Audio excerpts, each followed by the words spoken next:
पहला पॉइंट अपन पकड़ना है gravitation. Okay, so in that gravitation we will see Newton law of gravitation. What is Newton's law of gravitation? भाई क्या Newton law का है? इसको भी नहीं मालूम क्या है Newton law of gravitation? F equal to G m1 m2 upon r square. Okay, आता एक्सप्लेन कर दो. एक पार्टिकल जिसका मास कितनी है, दूसरा पार्टिकल मास कितनी है, दो का मतलब डिस्टेंस कितनी है r. Okay, so what is Newton law of gravitation? Every particle of matter attract every other particle of matter. Okay, यामध्ये ह्या जगामध्ये जेवढे मॅटर्स आहेत त्यांचे पार्टिकल्स आहेत, तर एका पार्टिकल दुसरा पार्टिकल अट्रॅक्ट करणार. ओके, होतं सर हे, तू कुछ अलग इमेजिन मत कर. Every particle of matter attract every other particle of matter. Okay, with the force, with the this force is, अब यहां पे दो, ये फोर्स क्या है? Force is directly proportional to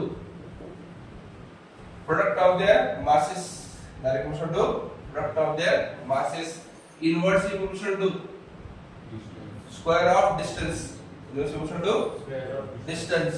Okay, and together we can write force is direct proportional to product of masses, inversely proportional to square of distance. When there is proportion, there is a, and here constant is, क्या constant है? G. And what is G? G क्या है? Universal gravitational constant. G क्या है? Universal gravitation constant. G की value कितनी, कितना है? 6.67 × 10⁻11. यूनिट का है G का, न्यूटन मीटर स्क्वायर पर केजी स्क्वायर. इसको रिअरेंज करने का. फोर्स यूनिट का है, फोर्स यूनिट न्यूटन. ये डिस्टेंस है, डिस्टेंस यूनिट क्या है? मीटर. डिस्टेंस स्क्वायर, मीटर से वन स्क्वायर लगाएंगे. Force unit newton. G as it is, distance metre, metre the square. Mass unit क्या है? KG into KG. ये मीटर स्क्वायर ऊपर, केजी स्क्वायर नीचे. जी का यूनिट क्या है? न्यूटन मीटर स्क्वायर पर केजी स्क्वायर. ये समझा? Okay, next is dimension. Dimensions of G are. G का डायमेंशन क्या था? इसके लिए न्यूटन मतलब फोर्स का डायमेंशन जान लेना चाहिए. फोर्स का डायमेंशन क्या है? m1 l1 -2. सही है. मीटर स्क्वायर वो तो क्या आएगा? लेंथ. अगर r स्क्वायर वो तो l2 अपॉन kg स्क्वायर वो क्या आएगा? m2. अब ये L2 और ये 1 कितना हो गया? ये 2 ऊपर गया, क्या होगा? -2 + 1 and d -2. समझा क्या? Okay, G is universal gravitational constant. Okay, उसकी वैल्यू समझी. यूनिट डायमेंशन क्या हो गया? अभी कुछ तो हो गया. Okay, write down. उसके बाद मैं बता दूं ये न्यूटन्स लॉ ऑफ ग्रेविटेशन कैसा क्या डिस्कवर हुआ न्यूटन के पास से. अब तो थोड़ी स्टोरी सांगतो, मग आपल्याला कन्सेप्ट पडतो.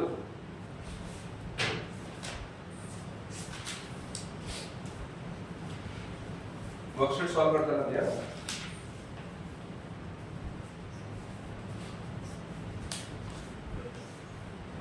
वर्कशीट सॉल्व करताना आता लो, जेव्हा लागेल ना तेव्हा मागतो. आता पहिला डिस्क्रिप्शन आहे.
see now how Newton's law of gravitation was discovered.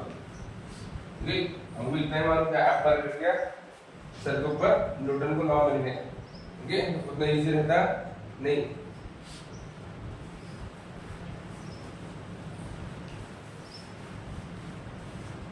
So what happens? Okay, Newton was nearly 23-year-old at the time.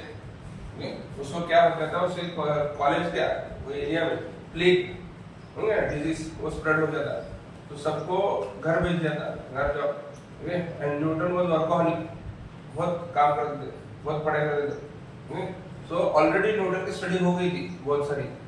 Okay, Apple के कारण उसको कंक्लूजन मिला. ओके, एप्पल वाज क्लाइमेक्स, इसलिए एप्पल को ज्यादा लोग फोकस करते हैं. वो क्लाइमेक्स था. लास्ट में स्टडी क्या थी? Newton study the motion of moon. Okay, Newton ने मोशन ऑफ मून स्टडी किया था. So the time period of moon revolve around earth was 27.3 days. ये टाइम पीरियड किसका है?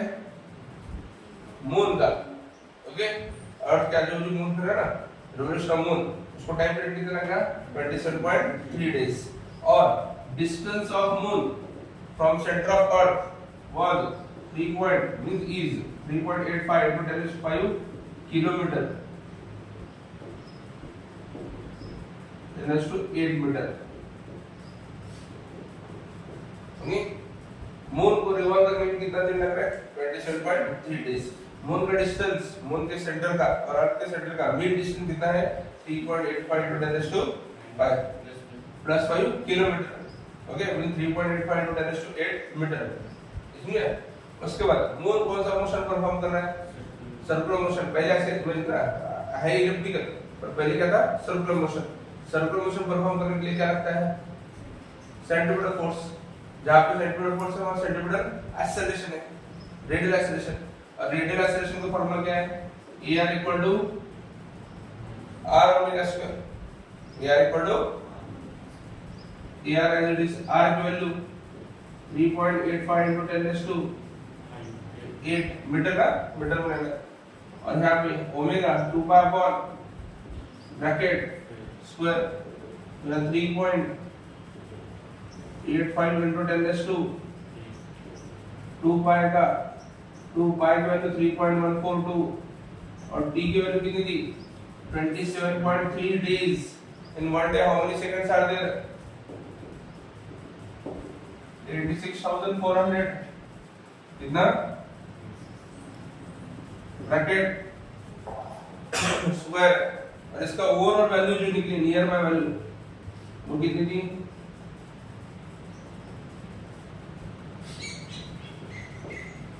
So acceleration of moon toward earth was found 0.0027 metre पर second square.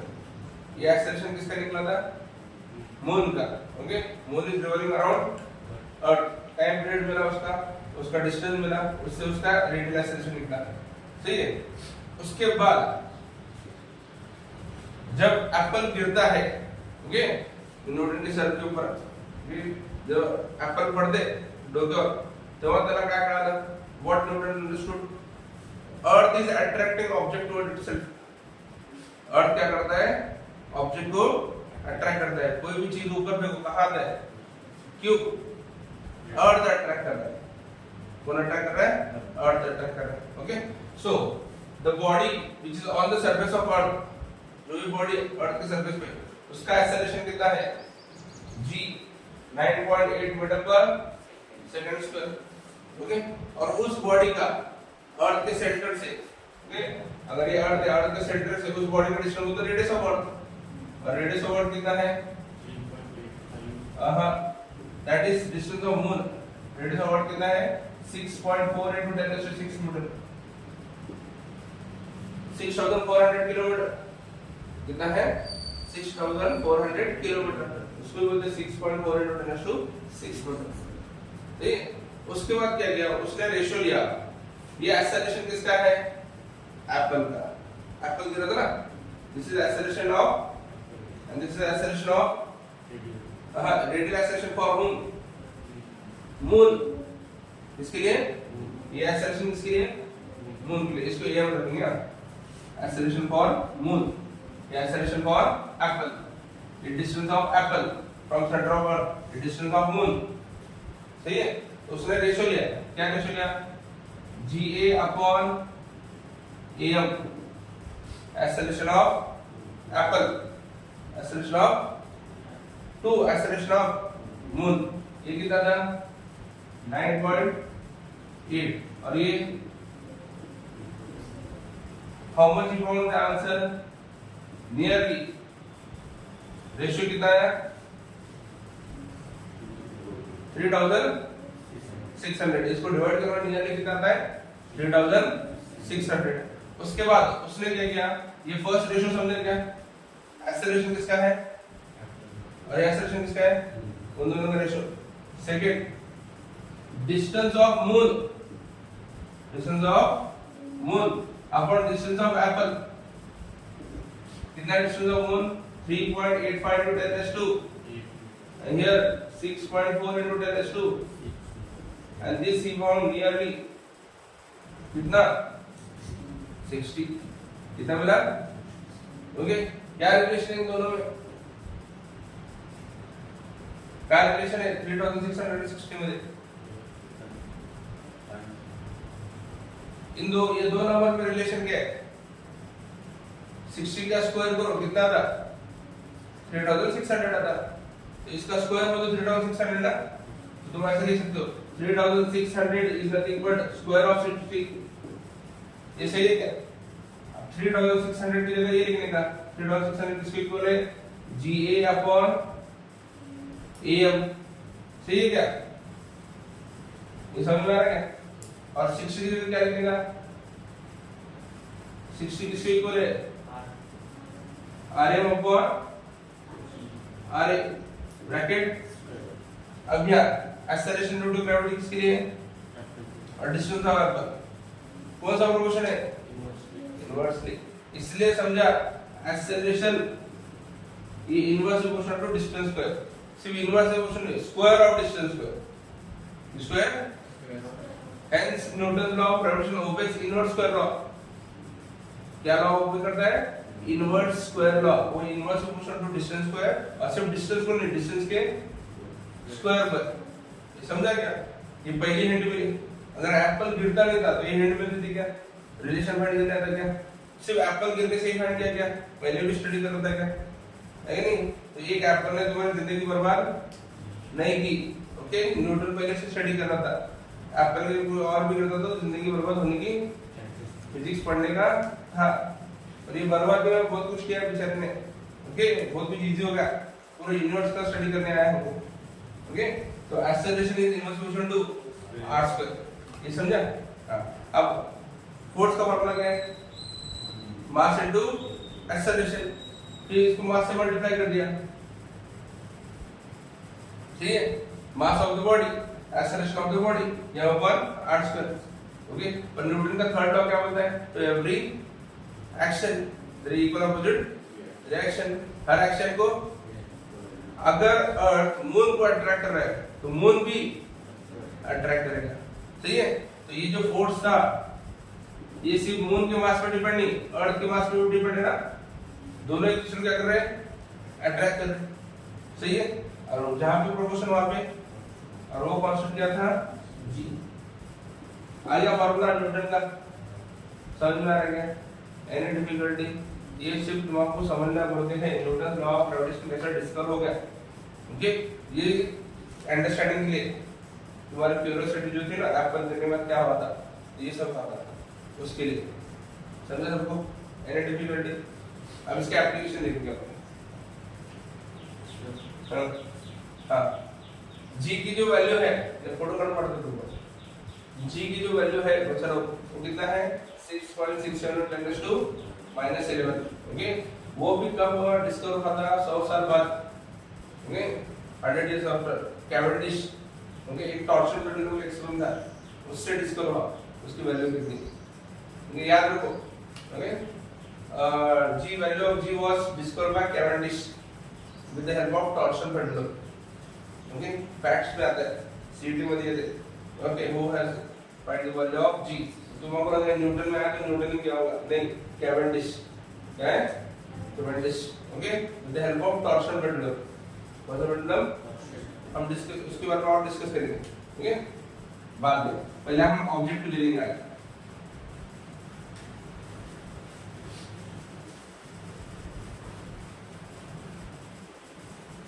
अब Newton's law of gravitation में questions कैसे कैसे पूछे जाते हैं। First question, m is the mass of object, m is the mass of split into m minus m and m, okay, एक total mass कितना है?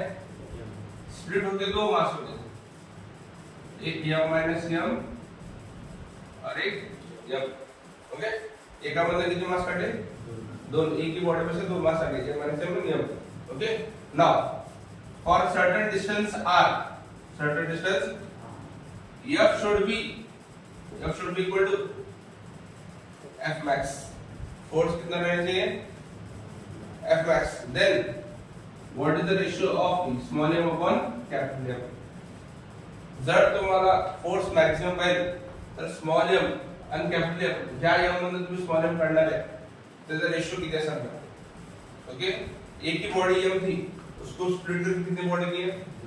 एक m माइनस m और एक स्मॉल m, ओके। तो हमको क्या करना है, इन दोनों के बीच में फोर्स मैक्सिमम दिखाना है, उसके लिए स्मॉल m और कैपिटल M का रेशियो क्या करेंगे, ठीक है। अब कौन से दो बॉडी में फोर्स आ रहा है? कुठल्या दोन बॉडी मध्ये फोर्स येते? m minus m and m। अब क्या यूज करेंगे यहाँ पे? Newton's law of gravitation,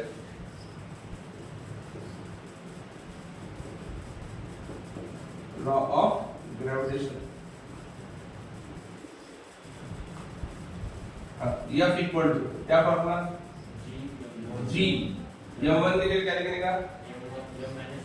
m minus m, m2 की जगह small m upon r square, सही है। हाँ, सो अब यहाँ पे f max रहा है, f equal to f max, मैंने f की जगह f max कंसीडर किया। अब इसको सिंपलीफाई करें, g m into m रख देंगे, okay, minus g m square, तो क्या करेंगे, g कॉमन लेंगे, m स्क्वायर अपॉन सिर्फ m अंदर इंट्रोड्यूस किया, m into m minus m square, okay. अब f मैक्सिमम है, f क्या है, ओके, f को मैक्सिमम करने का काम किसका कर रहा है? ये स्मॉल m का, ओके। स्मॉल m मास कितना है उसके हिसाब से f क्या रहेगा? स्मॉल m किती दिलं तुम्ही त्याला, त्यानुसार f का असणार मॅक्सिमम, ओके। आणि एक लक्षात ठेवा, मॅक्सिमम असू दे मिनिमम असू दे, डिफरेंशिएशन किती देतं?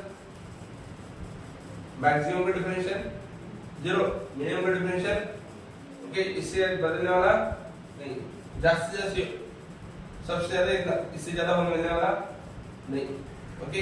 कभी कभी मिनिमम, उससे कम मिलने वाला, तो यह मैक्सिमम है, ओके। और क्या चेंज हो रहा है? मास चेंज हो रहा है ना। So differentiate force maximum with respect to mass, इससे डिफरेंशिएट करेगा मास, क्योंकि मास से चेंज हो रहा है ना, डिस्टेंस चेंज हो रहा है क्या, तो differentiate the force maximum with respect to mass, यह differentiate d by dm, g m minus m square upon r square. अब मैक्सिमम फोर्स का डिफरेंशिएशन कितना आएगा? 0, कितना आएगा? अब g कांस्टेंट है, बदल रहा है, r स्क्वायर कांस्टेंट है, डिस्टेंस बदल रहा है, तो g r बाहर निकलेंगे। डिफरेंशिएट किसको करना है? Capital M minus differentiate m square, ये समझा क्या, ओके। अब ये r square into 0 upon g, 0 आया ना 0। अब ना d upon dm, m and m differentiating mass, okay. अब ये कैपिटल M होगा तो mass of body, origin body का मास बदल के हम उसको स्प्लिट करके दो में करें, ओरिजिन ये भी रहने वाला ना, तो यहाँ m क्या है, dm अपॉन dm माइनस यहाँ पे m स्क्वायर का डिफरेंशिएशन कितना आएगा? 2m, तो dm, तो लास्ट हमारा आंसर क्या आ देखो, 0 इक्वल टू, हाँ m माइनस, अब ये माइनस से क्या हो जाएगा 2m अपॉन m कितना था 1/2 कितना आएगा 1/2 कितना आएगा। बोलो तो ये कैपिटल M का m क्या रहना चाहिए हाफ, क्या रहना चाहिए ये हाफ है तो ये भी हाफ होता है ना, ये पर क्या होता है ये आते हैं ये पर 50-50%, तो जब भी 50-50% में डिवाइड करोगे तो फोर्स क्या रहेगा मैक्सिमम, फोर्स क्या रहेगा समझ में आ रहा क्या।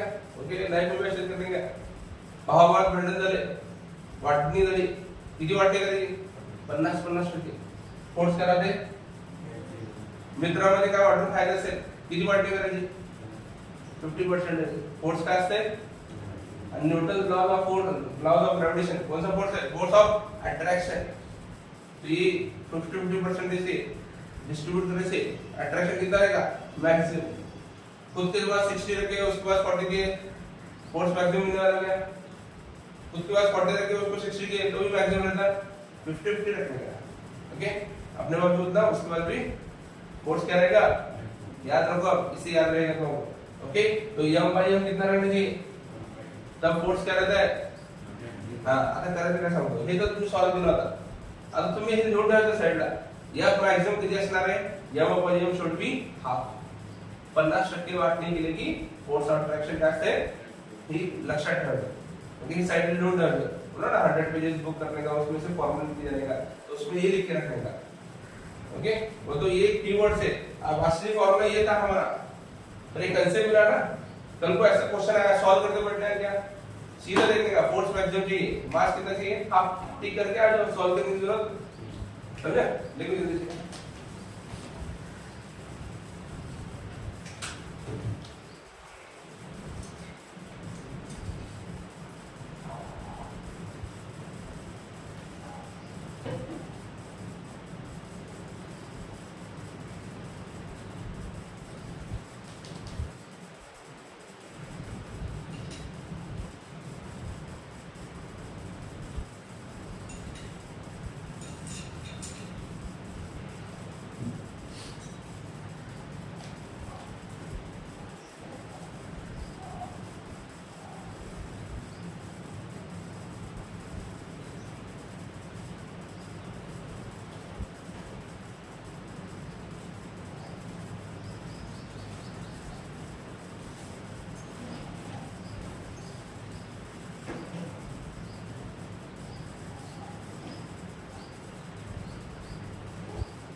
चलो नेक्स्ट पार्ट देखो।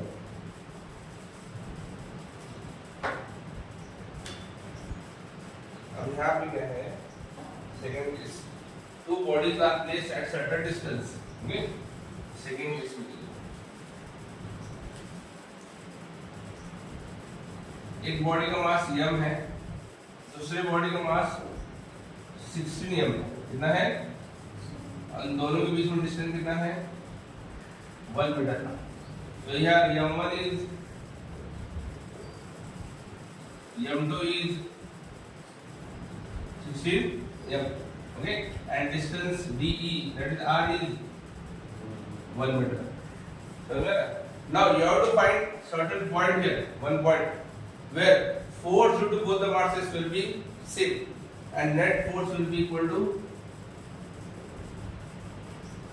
net force कितना आएगा 0, okay, क्या दोनों में पढ़ना फोर्स क्या था सेम, ओके।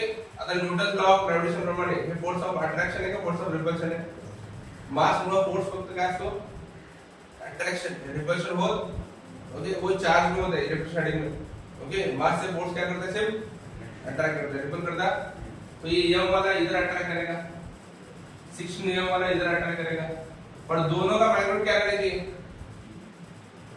सेम, तो यहाँ नेट फोर्स कितना आएगा, रिजल्टेंट फोर्स कितना आएगा, समझ में आ रहा है, ओके। तो ऐसा पॉइंट फाइंड करना है स्मॉलर मास से, okay, the distance of point P from the smaller mass where net force will be equal to, समझा क्या?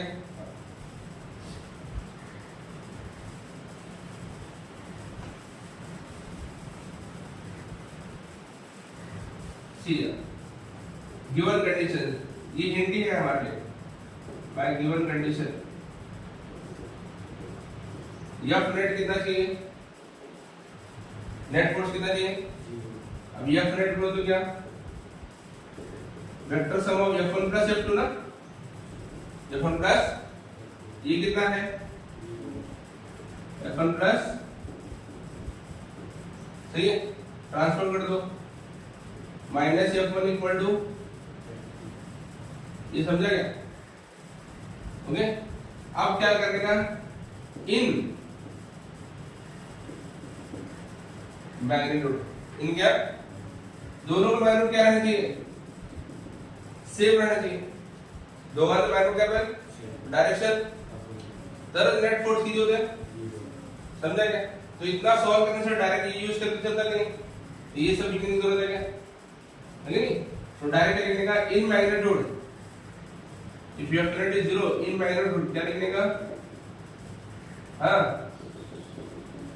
F1 इक्वल टू, अब F1 क्या है 4 due to m1, m1 कौन है, तो यहाँ पे कुछ तो पार्टिकल का मास कंसीडर करेंगे, mp क्या कंसीडर करेगा, mp is the mass, test mass, जैसे इलेक्ट्रोस्टैटिक में टेस्ट चार्ज रहता है वैसे यहाँ पे टेस्ट मास, ओके। तो F1 का फॉर्मूला क्या आएगा, g पहले मास ऑफ our बॉडी, ये कैपिटल M, टेस्ट मास mp अपॉन डिस्टेंस का स्क्वायर, कितना डिस्टेंस है उसमें x, कितना डिस्टेंस है x का स्क्वायर, समझे क्या। F2 बताओ, g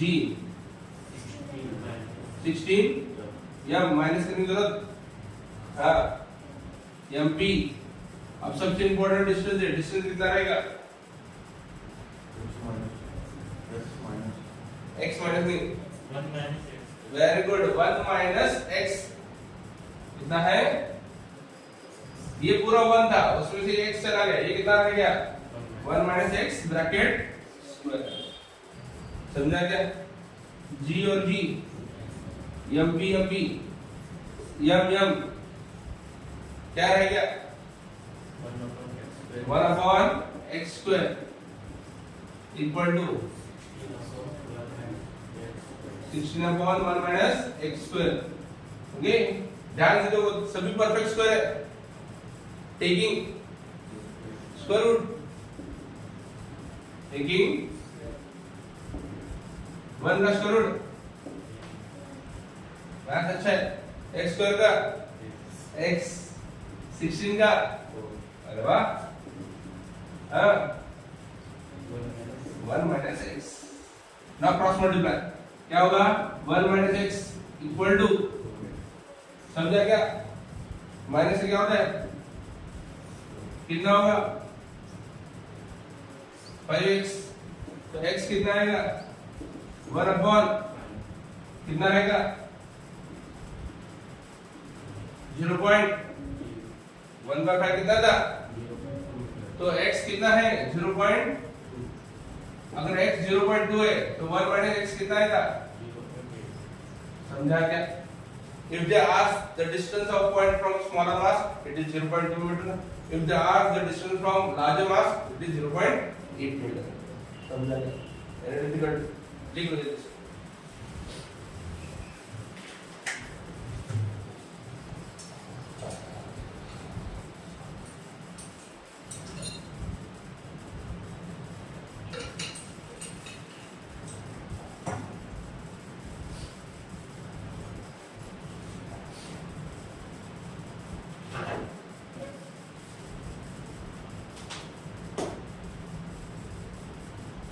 नोट पर कैसे रफ मध्ये लाईन कैसे लिहू त्याची पण प्रमाण लिहू शकतो ठीक अभी बोला ना 50% फोर्स ऑफ अट्रैक्शन में लिहू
थर्ड वन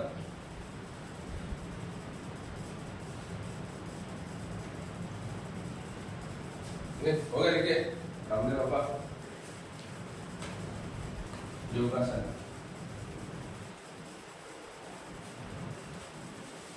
थर्ड वन का है particles are there they are moving along a circular path okay maybe 2 particles 3 particles 4 particles we have to find the speed of the particle okay particles है तो कुठल्या पाथवर फिरतात circular path और हमको क्या निकालना है स्पीड ओके असल्या कंडिशन लक्षात ठेवायचं अँगुलर स्पीड सगळ्यांची सेम राहते बदलणार नाही इमॅजिन करा जर एंगुलर स्पीड बदलती तो क्या होगा अगर एंगुलर स्पीड चेंज हो जाएगी तो दो पार्टिकल का डिस्टेंस कम हो जाएगा ना या ज्यादा हो जाएगा तो फोर्स भी क्या होने वाला चेंज क्योंकि ये जो हो रहा है फोर्स वो म्यूचुअल अट्रैक्शन से हो रहा है ओके जो ग्रेविटेशनल फोर्स है उन दोनों के बीच में या तीनों के बीच में ही है ओके तो अगर एंगुलर स्पीड बदलेगी तो रेडियल एक्सेलरेशन भी क्या होने वाला r ओमेगा स्क्वायर बदलने वाला तो फोर्स भी क्या होने वाला सेंटीमीटर फोर्स बदल गया तो स्पीड भी क्या होगी ओके समझा यहाँ पे याद रखना 2 पार्टिकल 3 पार्टिकल 4 पार्टिकल कितने पार्टिकल होते सभी के एंगुलर स्पीड क्या रहने वाली सभी को एक चक्कर मारने के लिए टाइम क्या लगने वाला सेम बदलने वाला नहीं तो first condition angular speed will be constant okay अब we will take first condition that is 2 particle okay this is circular path there are 2 particles कितने पार्टिकल है हां और ऐसे केसेस में हर एक पार्टिकल का मास क्या लेते हो सेम ओके प्रत्येक पार्टिकल का मास क्या सेम 2 असू दे 3 असू दे 4 असू दे ओके प्रत्येक पार्टिकल मास सेम देता सेम देता तुम्हारा okay and what will they will ask speed of the particle क्या पूछेंगे So these two particles moving along circular path along due to mutual gravitational attraction. Gravitational force, you write mutual gravitational force. Okay, what do you find? Speed of each particle.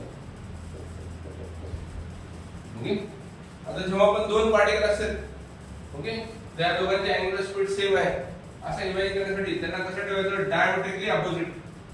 कसं ठेवणार? Diametrically. मग हे जे distance d आहे, distance d will be equal to 2r, double of radius diameter. ठीक है, हमको क्या चाहिए? स्पीड. ओके, और इनके दोनों के बीच में क्या है? फोर्स. ये हिंट है हमारे लिए. ओके, यहाँ पे gravitational force will play the role of, किसका काम करेगा? कुठल्या पाथ मध्ये पडते? सर्कुलर पाथ में पड़ने के लिए कौन सा फोर्स लगता है? Centripetal force. So gravitational force play the role of, gravitational force का formula G m1b m2b upon distance का 2r और सेंटीमीटर फोर्स का formula m v square upon m gm equal to v square upon r square. v square equal to gm upon 4r, taking square root. क्या है? gm upon r square root के अंदर, और 4 का square root कितना था? 1/2 equal to v. समझा क्या? तो ये स्क्वायर रूट के अंदर gm अपॉन r, 4 का स्क्वायर रूट 2. ओके, 4 डिनोमिनेटर में, इसलिए 1/, समझा? लिख लो. इसको थर्ड 3 पार्टिकल करेंगे तो 4 पार्टिकल.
Okay, 3 particles.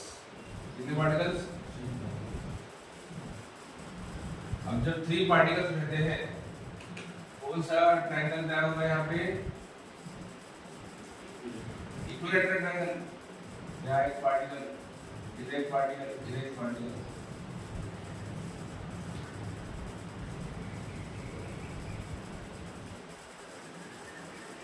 यहाँ पे इक्विलैटरल ट्रायंगल, सही है।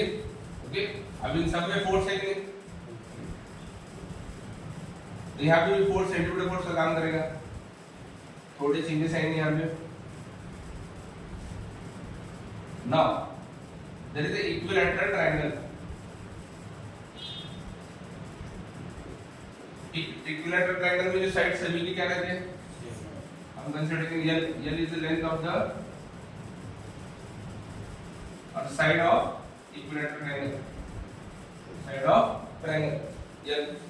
ओके, अब हमारा सेंटीमीटर फोर्स का फार्मूला क्या है, m v square upon r, r तो क्या, तो हमको रेडियस और लेंथ में रिलेशन ढूंढना है, क्या फाइंड करना है, रेडियस एंड लेंथ का रिलेशन पर ढूंढना है।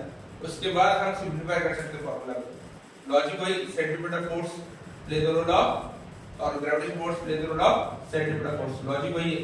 और उसको सिंपलीफाई करने के लिए हम क्या करेंगे, इसका लेंथ और ये सर्कल का रेडियस कंपेयर करना पड़ेगा। Okay, and how to compare, see here I will draw a perpendicular bisector, क्या ड्रॉ कर रहा हूं, परपेंडिकुलर बाइसेक्टर। ओके, और इसकी लेंथ है h।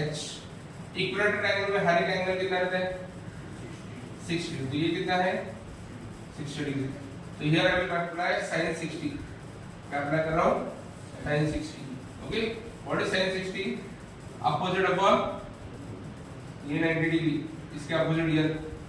ओके, सो अपोजिट अपॉन हाइपोटेनस, ये सब अपॉन sin 60 कितना रहता है, √3/2 h, n डिनोमिनेटर में ट्रांसफर कर दो, h का फार्मूला क्या आ गया, √3/2 n। ठीक, अब रेडियस निकालना है तो यहाँ आएगा सेंट्रोइड को, उड़े थे सेंट्रोइड का आता है।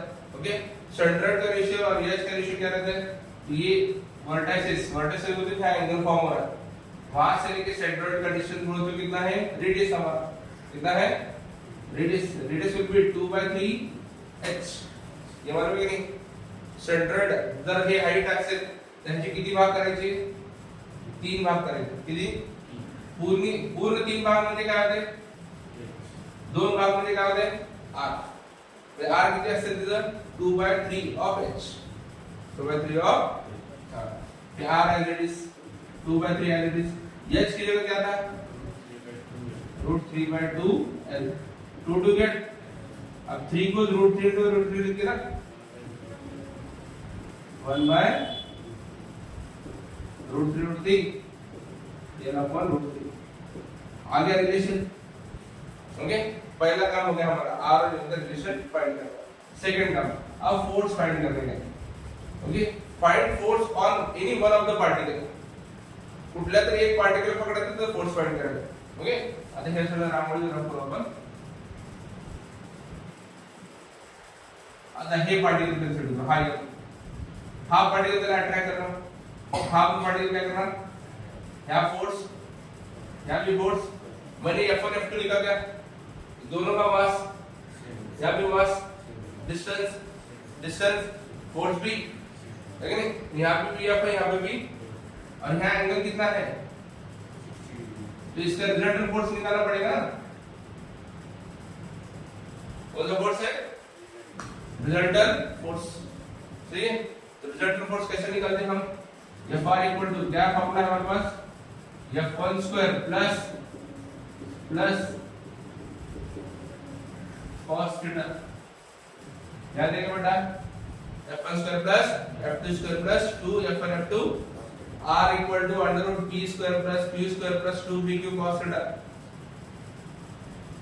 Law of paragraph. Okay, mathematical method, तो F1 की जगह क्या लिखेगा, f स्क्वायर, F2 की जगह f cos थीटा की जगह cos 60 कितना रहता है 1/2 f स्क्वायर 2f स्क्वायर, एक काम करेंगे f स्क्वायर प्लस यहाँ 2f स्क्वायर और cos 60 कितना है 2 to get f स्क्वायर √3 ये बात है कि नहीं, समझा। और ये f किसको इक्वल है, g, m1 को तो भी m2 अपॉन डिस्टेंस कितना दोनों के बीच में एल का, तो G M square upon L square का।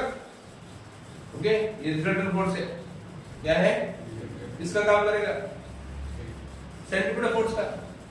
तो रिजल्टेंट फोर्स इक्वल टू, ये थर्ड स्टेप, ये सेकंड स्टेप ना, resultant force equal to centripetal force.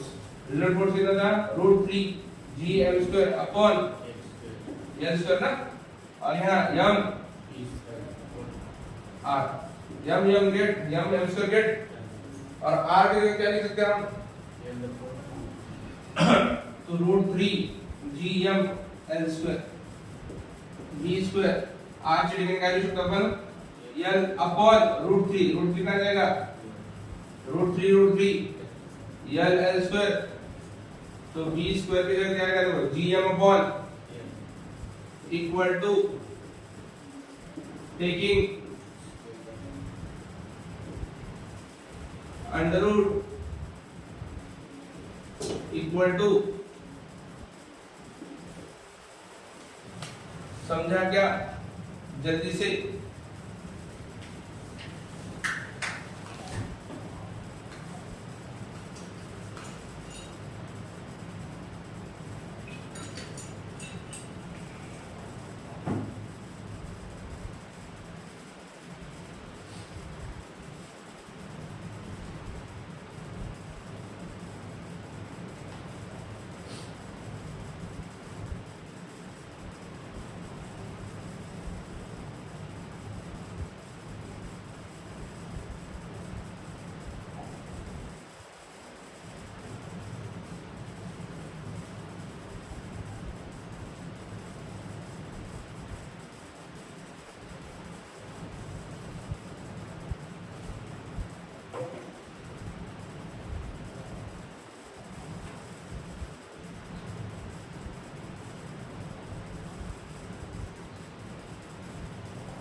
Three particle ना, थ्री यूनिट।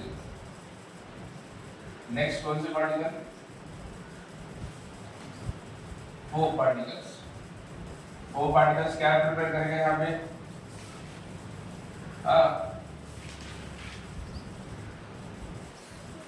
स्क्वायर, दो पार्टिकल था तब डायमीटर के ऑपोजिट, तीन पार्टिकल था इक्विलैटरल ट्रायंगल, सभी क्या है डिस्टेंस से, तो यहाँ पे आप क्या लीजिए स्क्वायर, सभी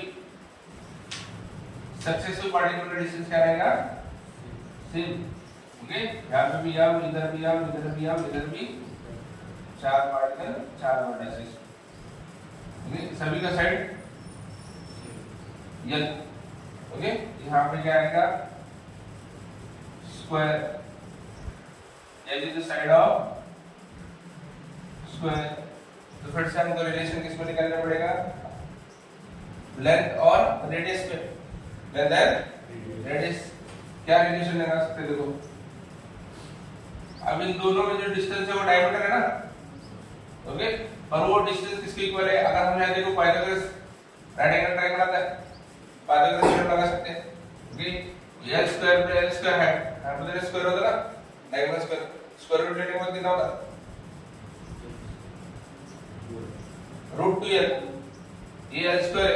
ओके, क्या आएगा hypotenuse square equal to l square plus l square, कितना आएगा, और ये हाइपोटेनस हमारा डायमीटर है, taking square root d equal to √2, पर डायमीटर को तो double of radius, double of √2l, so r equal to √2 upon l by 2, कितना आएगा l upon r equal to l upon √2। पहला काम हो गया हमारा relation to length and radius. Okay, second काम रिजल्टेंट फोर्स निकालने का, क्या निकालेगा रिजल्टेंट फोर्स। अब ये जरा थोड़ा आ गया,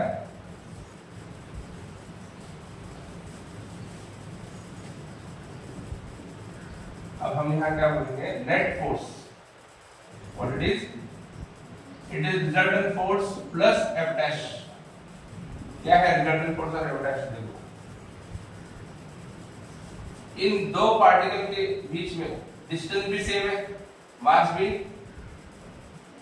तो फोर्स भी सेम है ना, यहाँ F यहाँ पे भी, इन दोनों F का रिजल्ट है ये F क्या है, पर ये थर्ड पार्टिकल में अट्रैक्ट कर रहा है, उसको क्या बनेगा क्यों F डैश बनेगा, क्योंकि यहाँ पे L है, यहाँ पे L है, यहाँ पे L रहने वाला क्या, यहाँ पे कितना रहने वाला √2l रहता, कितना रहता, तो डिस्टेंस चेंज हो गया, फोर्स भी, इसलिए F डैश किया, पर F डैश F दोनों की डायरेक्शन सेम है, इसलिए ऐड कर दो, F भी वही, F डैश भी वही, समझे।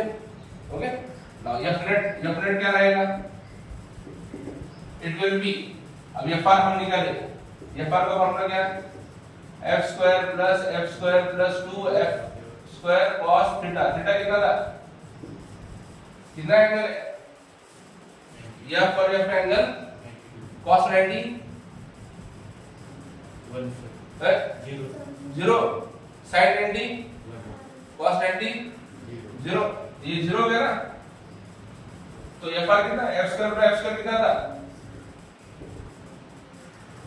ये √2f ना, कितना आएगा √2f, ये समझे क्या, और F डैश कितना रहता, अब F डैश क्या है g मास m, ये भी m into m, और ब्रैकेट डिस्टेंस कितना है √2l ब्रैकेट 2l स्क्वायर ना, पर g m square upon l square में तो f है, क्या है f, तो ये f/2 आएगा ना, कितना आएगा, ओके, ये याद रखो इलेक्ट्रोस्टैटिक में भी काम आएगा ये ग्रेविटेशनल अपन इस कांसेप्ट है, इलेक्ट्रोस्टैटिक अपन इस कांसेप्ट है। ये F का फार्मूला, F डैश का फार्मूला क्या कॉमन है, √2 plus half into f, you can write 2√2 plus 1 upon 2, सिर्फ क्रॉस मल्टीप्लाई किया, या मल्टीप्लाई डिवाइड बाय 2, 2√2 1, 2 नीचे का कॉमन f, ये समझेगा सबको। ये कौन सा फोर्स है, नेट फोर्स, नेट फोर्स किसका काम करेगा, centripetal force, net force 2√2 plus 1 upon 2 f equal to m square upon, है नहीं, अब f का फार्मूला क्या है, f बोलो तो कितना था g 2√2 प्लस 1 अपॉन 2 g, हाँ m square L square M V square upon M M square get. अब आर बोल दो क्या था एल अपॉन, तो एल की जगह हम क्या लिख सकते हैं रूट टू आर लिख सकते हैं ना, एल की जगह क्या लिख सकते हैं, तो यहाँ एल स्क्वायर है तो कितना होगा 2r, कितना होगा सही है क्या, ओके। तो here 2 root 2 plus 1 G M square upon 2 L square की जगह क्या होगा 2 into R square, 2 into R and here v square upon r square 2 to the, अब यहाँ क्या आएगा 2 रूट 2 प्लस 1 2 इंटू 2 नीचे 4, यहाँ पे सॉरी एम स्क्वायर कैंसिल था ना, G M upon R equal to सही जा रहा है देखो आर स्क्वायर यहाँ एम स्क्वायर इक्वल है सही है, टेकिंग स्क्वायर रूट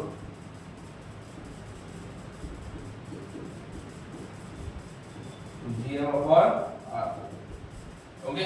ये 4 को स्क्वायर रूट के बाहर ले सकते हैं 1/2 हो सकता है, ऐसा लिखे तो चलता है 1/2 बाहर लिखे तो भी चलता है, समझा क्या, okay. So what you have studied the logic about particles moving along due to mutual gravitation force, then we can find their speed। इसका मेथड पता है 2 particle 3 particle 4 particle all methods you know, okay. अब इसमें क्या करने गए करायचं का आपल्याला, आपण आता जे काय शिकलो पहिला न्यूटन लॉ ऑफ ग्रेविटेशन सीखा, उसका formula G(m1m2 r square, G की वैल्यू लिख दो, G का डायमेंशन लिख दो, यूनिट लिख दो, कुछ भी पूछ सकते ना, ओके। सेकंड क्या करने का यम स्प्लिट किए 2 पार्ट में, ओके। उसके लिए क्या था हमारा लॉजिक फोर्स मैक्सिमम रहने के लिए क्या करना पड़ेगा 50-50%, 50 से कम चलता नहीं। उसके बाद हमने क्या किया 2 पार्टिकल के बीच में का फोर्स निकाला, यहाँ पर रिजल्टेंट फोर्स कितना चाहिए 0, है नहीं। वहां पे क्या किया था हमने एक का डिस्टेंस x तो दूसरे का 1 - x, ओके याद है कि नहीं। तो उसमें से पार्टिकल का डिस्टेंस मिलता है जो स्मॉलर मास है या लार्जर मास, और बाद में हमने ये लिख दी कंडीशन, ओके। सभी को फार्मूला साइड में लिख के रखा है, तो जब भी एग्जाम में आप जाते हो एग्जाम के पहले 2-3 हफ्ते पहले सिर्फ फार्मूले लिख देते हैं, लॉजिक देंगे और सॉल्व करते रहते हैं। सीईटी में रट्टा मारने की जरूरत, ये फार्मूले ट्रिक्स याद रखने का और सॉल्विंग करते जाने का, दिमाग में छप जाते। जब पेपर सामने आएगा ये मेथड आया, हां सर बोलते हाफ ऑफ करने का, स्प्लिट कितना करना हाफ, फोर्स करेगा मैक्सिमम। सेम चार्ज को भी कर सकते हैं, इलेक्ट्रोस्टैटिक में चार्ज स्प्लिट करना है फोर्स मैक्सिमम के लिए कितना करेगा हाफ ऑफ, समझ आ रहा है, okay. Same logic you can use in electrostatic. तो यहाँ पे ये पढ़ने के बाद इसके फार्मूला की लिस्ट निकालेगी, V का फार्मूला क्या था, उसके पहले 3 पार्टिकल के लिए क्या था, 2 पार्टिकल क्या था, हर एक का फार्मूला निकाल कर रखना, ओके। जब सॉल्व करोगे ये आएगा तो याद में आता है, ओके। लिख लो जल्दी से।